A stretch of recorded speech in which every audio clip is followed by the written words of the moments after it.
Number one అంటారు. అసలైన number one Guru Kashi university. అది ఎప్పుడు మా దమ్ము శ్రీజ బయటపడింది అనమాట. ఎక్సలెంట్. ఎలా ఉన్నారా? అవునాక. Welcome to our Vizag. మా వైజాగ్ కి మీకు వెల్కమ్. నాది వైజాగే కదా. మీది వైజాగేనా? పుట్టి పెరిగి చదివి అంతా వైజాగే కదా. Okay okay. నేనైతే మధ్యలో కొంచెం అటు ఇటు వెళ్ళాను కానీ మీరు మాత్రం వైజాగ్ లోనే ఉన్నారు అయితే. ఎస్. సో మన వైజాగ్ పిల్ల మొత్తానికి సో దుమ్ము లేపేవరా? ఎస్. దమ్ము శ్రీజ దుమ్ము లేపింది. చెప్తూనే ఉన్నా నేను, లైక్ ఇంట్రోలోనే చెప్పాను అనమాట. దమ్ము శ్రీజ దమ్ము చూపించడమే కాదు దుమ్ము కూడా లేపుతుంది. అట్లాంటి క్యాండిడేట్ అన్న అట్లానే వెళ్తుంది. So ya will see.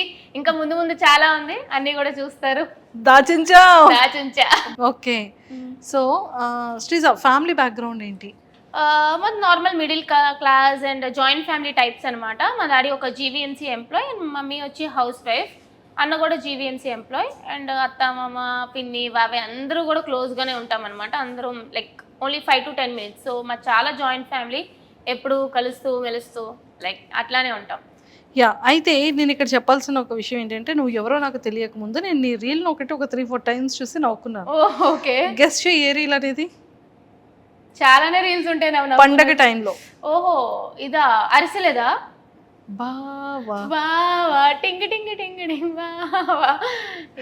నేను నీది చూసిన ఫస్ట్ వీడియో అదే. కానీ అప్పుడు కూడా నువ్వు వైజాగ్ అమ్మాయి అనే విషయం నాకు తెలియదు. ఓహో ఓకే. కానీ నేను నిన్ను అంటే నేను ఎవరో నీకు తెలియకపోవచ్చు, నువ్వెవరో నాకు తెలియనప్పుడు నేను నీ రీల్ నేను అప్పుడు చూసాను. ఓకే. ఫీల్ వచ్చి ఉంటది. ఎస్. అది మంచి వైరల్ కూడా అయింది ఆ టైంలో. ఆ రీల్ తో నువ్వు మా అందరికీ తెలుసు యాక్చువల్ గా. కట్ చేస్తే బిగ్ బాస్ అగ్ని పరీక్ష స్టేజ్ మీద ఉన్నానా? అగ్ని పరీక్ష స్టేజ్ మీద. దానికి ముందు కూడా ఇంకొక రీల్ కూడా చూసాను. ఓకే. అందరూ ఒకటే లాంటి డ్రెస్సెస్ వేసుకొని ఎంటైర్ ఫ్యామిలీ అంతా. ఒడియమ్మ వీళ్ళది చాలా జాయింట్ ఫ్యామిలీ అనుకుంటే ఇదేదో చాలా బాగుంది అని అనుకున్నాను. మా చాలా జాయింట్ ఫ్యామిలీ అండ్ వాళ్ళిద్దరూ కూడా నా కజిన్స్ అనమాట. యాక్చువల్లీ నాకంటే చిన్నవాళ్ళు. సో మేము ఒక 6 members, అమ్మమ్మ సైడ్ 6 members, నాన్నమ్మ సైడ్ ఒక 7 members ఉంటాం. సో చాలా క్లోజ్. సో బేసిక్లీ ఎప్పుడు చూసినా సరే వాళ్ళతోనే ఉంటాను. నేను ఫ్రెండ్స్ అది చాలా తక్కువ, ఫ్యామిలీతోనే ఎక్కువ టైం స్పెండ్ చేస్తూ ఉంటాను. సూపర్. సో నువ్వు నీ బ్యాక్గ్రౌండ్ ఏంటి? ఏం చదువుకున్నావు? నేను బీటెక్ ఇంజనీరింగ్. అది వైజాగ్లో కాదు, భీమవరంలో విష్ణు కాలేజ్లో చేశాను అనమాట. ఆ తర్వాత క్యాంపస్ ప్లేస్మెంట్ వచ్చింది. ఇన్ఫోసిస్లో వర్క్ చేసా, యాక్సెంచర్లో వర్క్ చేసా. ప్రెసెంట్ ఇంకో ఎంఎన్సీ కంపెనీలో అయితే వర్క్ చేసిన. Complete software developer. Complete software developer. ఈ సాఫ్ట్వేర్ డెవలపర్ కి ఎందుకు బిగ్ బాస్ లోకి వెళ్ళి ఫేమస్ అవ్వాలని ఉంది? ఏముంది, యాక్చువల్ చెప్పాలంటే చాలా మందికి బిగ్ బాస్ యాక్టింగ్ గురించి వాటి గురించి వెళ్తారు. బట్ నేనేదో యాక్టర్ అయిపోవాలి, హీరోయిన్ అయిపోవాలి అని కాదు. జస్ట్ బిగ్ బాస్ అంటే ఇంట్రెస్ట్. నాకు టాస్క్లు అంటే ఇష్టం, అడ్వెంచర్స్ అంటే ఇష్టం. అంటే నేను ఛాలెంజ్ చేసుకోవడం అట్లా ఇష్టం అనమాట. And fame money, obviously big బాస్కి వెళ్ళాము అంటే ఫేమ్ వస్తుంది, మనీ కూడా వస్తాయి. కాబట్టి అదొక్కటి ఉందన్నమాట. ఎవరు ఎంత దాగిపెట్టినా సరే ఖచ్చితంగా బిగ్ బాస్కి వాళ్ళు వెళ్ళాలి అని అనుకుంటున్నారంటే fame is the main thing. So fame వస్తే మంచిదే కదా, ఎవరికి కావాలనుకోగలరు ఫేమ్ అనేది. So that's the main reason. And also I want to challenge myself. Super. So మొత్తానికి శ్రీజ అగ్ని పరీక్షలకు వెళ్ళేటప్పుడు ఆ అటెన్షన్ ఎందుకు గ్రాప్ చేయాలనుకుంది?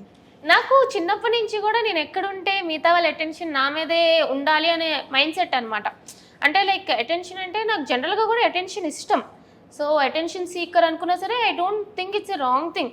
ఎందుకంటే ఇప్పుడు హీరో ఉన్నారు, హీరోయిన్లు ఉన్నారు, వాళ్ళు అక్కడ ఫిలిం చేస్తున్నారు అంటే వాళ్ళ మీద అటెన్షన్ కావాలనుకునే కదా.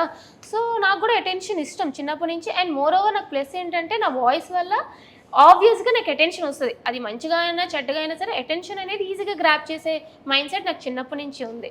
ఒరే అంతా ఓకే కానీ పాపంరా శ్రీముఖి గారిని. అక్క నువ్వు ఏ 3rd or 4th సీజన్కి వెళ్ళినట్టున్నావు కదా అప్పుడే. అంటే లైక్ జనరల్గా అది అఫెండ్ చేసేలాగా నేను చెప్పాలనుకోలే. నేను జనరల్గా ఏమనంటే తిరిగి ఇచ్చే ఇది ఉంటుంది. అక్కడ ఏం జరిగినా ఒక క్యూట్ పంచులనే ఇచ్చావు. అది చాలా సరదాగా అనిపించింది. బట్ అంత స్పాంటినిటీగా ఎలా చెప్పగలిగావని. మాటలు పుచ్చకాయ కదా, చిన్నప్పటి నుంచి మాటలు అలవాటు టైప్. ఎవరైనా అంటే నేను నోరు మూసుకునే కూర్చునే బ్యాచ్ కాదనమాట. వెంటనే తిరిగి ఇచ్చేస్తా అది ఎవరైనా సరే. సో అట్లా అనేటప్పటికి అక్క అంటే అక్క కూడా అరుస్తుంటది కదా, అక్క నువ్వు కూడా వెళ్ళావు కదా అక్క, అప్పుడే మూసేవారు, సో ఇప్పుడు కూడా ముయ్యరు అని చెప్పి ఇట్స్ లైక్ మంచిగానే చెప్పా. Nothing like. శ్రీముఖి గారు ఎలా రియాక్ట్ అయ్యారు? షీ ఈజ్ ఆల్సో అయ్యో అన్నట్టు అనుకున్నారు అంతే తప్ప తను కూడా ఏమో చాలా క్యూట్ ఎక్స్ప్రెషన్ ఇచ్చారు. తను కూడా బేసిక్ గా పాపం నేను హ్యాండిల్ చేయలేక ఇన్నోసెంట్ అయినటువంటి అమాయకుడు అయినటువంటి అభిజిత్ గారికి అప్పు చెప్పారమ్మా నిన్ను.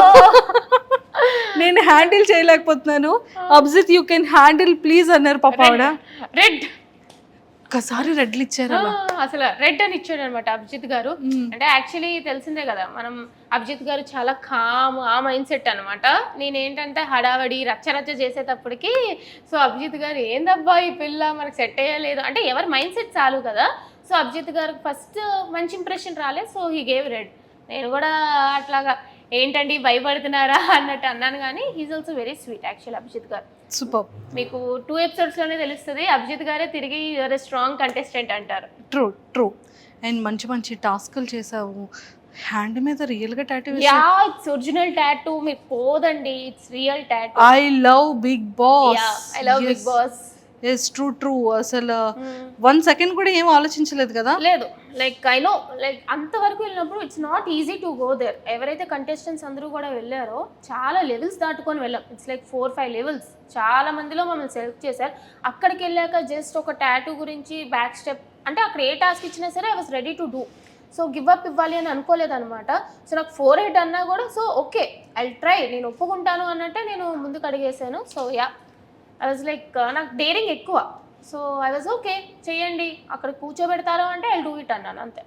కాలేజ్లో ఓల్డ్ ఫ్రెండ్స్ కానివ్వచ్చు, మీ ఆఫీస్లో నీ కోలీగ్స్ కానీ ఎలా సర్ప్రైజ్ ఫీల్ అయ్యారు, అండ్ ఫ్యామిలీ మెంబర్స్ కూడా? యాక్చువల్లీ నేను గ్రూప్ డిస్కషన్ వెళ్ళేటప్పుడు నా ఫ్యామిలీకి చెప్పి వెళ్ళలేదు. నో, దొంగలు ఉన్నారమ్మా ఈ అగ్ని పరీక్షకి వెళ్ళిన కంటెస్టెంట్ అందరూ దొంగలు. యాక్చువల్లీ నేను చాలా మంది అనుకుంటారు కానీ I was manifesting it. Last time Bigg Boss అన్నప్పుడే చూడండి, నేను ఖచ్చితంగా నెక్స్ట్ ఇయర్ బిగ్ బాస్కి వెళ్తా, విన్నర్ అయితే చూడండి అంటే వాళ్ళు నా ఫ్రెండ్స్ అంటే లైక్ బిగ్ బాస్ చూస్తూ ఉంటాను కాబట్టి నా ఫ్యామిలీ అంతా ఇదేదో చెప్తుందిలే సోది అన్నట్టు అనుకున్నారు. అంతే తప్ప నేను నిజంగా వెళ్తానో అని ఎక్స్పెక్ట్ చేయలేదు. ఎప్పుడైతే సడన్గా కామనర్స్ అన్నారో అప్పుడు కూడా నేను చెప్పలే ఇలా పెడుతున్నాను అని చెప్పలే. ఫస్ట్ లెవెల్ అయిపోయింది, సెకండ్ లెవెల్ అయిపోయింది, ఇంక 3rd లెవెల్ జీడీకి హైదరాబాద్ రమ్మన్నారు. నేనేం చెప్పానంటే నాకు ఆఫీస్ మీటింగ్ ఉంది, నేను జీడీకి హైదరాబాద్ వెళ్తున్నాను, అదే జీడీకి అని చెప్పలే ఆఫీస్ మీటింగ్కి వెళ్తున్నాను అని చెప్పి వెళ్ళిపోయినా.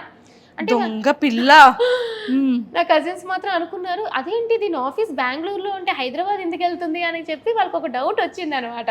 బట్ స్టిల్ లేదు ఇది ఒక అన్అఫీషియల్ మీటింగ్, క్లయింట్స్ తో కలవాలి, నేను వెళ్ళిపోతున్నాను అన్నట్టు మీటింగ్ కూడా అరే శ్రీజా చెప్పి వెళ్తే ఓకే జీడీ వెళ్ళిపోయింది అనుకున్నారు. వచ్చేసాను ఆ రోజు జీడీ ఇచ్చేసి వచ్చేసాను. అప్పుడు కూడా తెలుసు క్వాలిఫై అయిపోతానని. నేను జీడీ కూడా అదే చెప్పాను, నెక్స్ట్ లెవెల్కి డైరెక్ట్ క్వాలిఫై అవుతాను అని.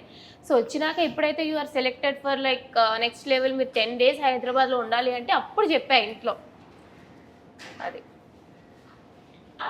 నీ ఫస్ట్ ప్రోమో చూసిన తర్వాత what your felt inside?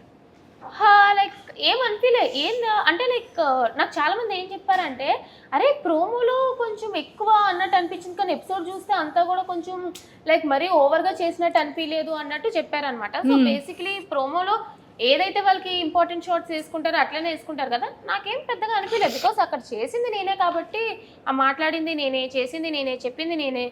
So వేసుకోండి మంచిగానే వెళ్ళింది అని అనుకున్నా. నాకు ట్రోలింగ్ అనేది అలవాటే. స్టార్టింగ్లో అందరూ మీమర్స్ అందరూ కూడా ఎక్కడి నుండి తీసుకొచ్చారు?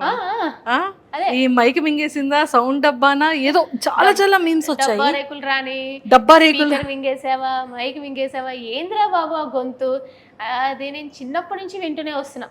సో నేను అందుకే స్టేజ్ మీద కూడా వాళ్ళు చెప్పకముందే నేనే చెప్పాను, నాకు చిన్నప్పటి నుంచి కూడా డబ్బా అంటారు, డబ్బా రేకులు రాని అంటారు. సో ఎందుకు అఫెండ్ అవ్వాలి? ఇప్పుడు ఒకళ్ళ మొహం అట్లా పుడుతుంది, పుట్టినప్పుడు నా వాయిస్ ఇట్లా పుట్టాను, నేను మార్చుకోలేను కదా. ఇప్పుడు వాయిస్ అంటే ఏదో అంటే మొహం అంటే ఏదో ప్లాస్టిక్ సర్జరీ చేసుకొని మార్చుకోగలరు అని వాయిస్ ఎక్కడి నుంచి మారుస్తా? నాకు మార్చుకోవాలని కూడా లేదు, చాలామందికి నచ్చదు. సో వాళ్ళకేదో నచ్చదని చెప్పి నేను మారలేను కదా. సో ఐమ్ హ్యాపీ, వాళ్ళు ఏమనుకున్నా సరే నేను ఏం అఫెండ్ అవ్వను, ట్రోల్ చేసుకుంటే చేసుకునేయండి అని వదిలేసావు. ట్రోల్స్ అన్ని చూసి నవ్వుకుంటూ ఉంటావా? మీమ్స్ అవన్నీ పట్టించుకోను, మంచిదే అనుకుంటాను. సరే వాళ్ళే నాకు, నేనేం పిఆర్ పెట్టుకోలేదు, ఏం పెట్టుకోలేదు, వాళ్ళే నన్ను ఫేమస్ చేస్తున్నారు, చేసుకుని నేను తెలుస్తా. సో ఇలా వాడకం జరుగుతుంది. అరే శ్రీజ, స్టార్ట్